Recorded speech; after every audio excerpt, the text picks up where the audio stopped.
excuses my clients come up with. You might also use some of these excuses in your daily life. Sleep important for recovery, coach. It's too sunny. ఎండ కొడుతుంది. Okay. Gym bag washing కి ఇచ్చా. Okay. Already నేను walking చేసేసిన, so నేను gym కి రాను.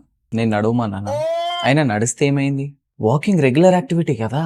Diet follow అయితలేను కదా, మరి జిమ్ ఎందుకు వేస్ట్? సతీష్ వస్తలేడు కదా, సో నేను కూడా రాను.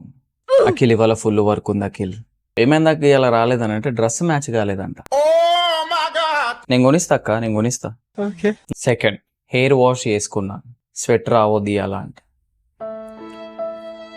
ఇంకొక విచిత్రం ఏంటంటే ముందే అఖిల్ రేపు నాకు హెయిర్ వాష్ ఉంది, సో నేనేం జిమ్కి రాను.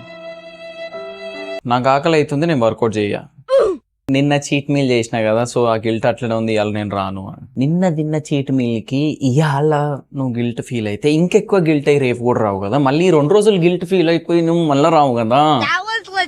ఏంది మూడ్ బాగాలేదు, వస్తా గానీ స్ట్రెచ్చింగ్స్ చేసుకొని పోతా. వాహ్ అక్క వాహ్.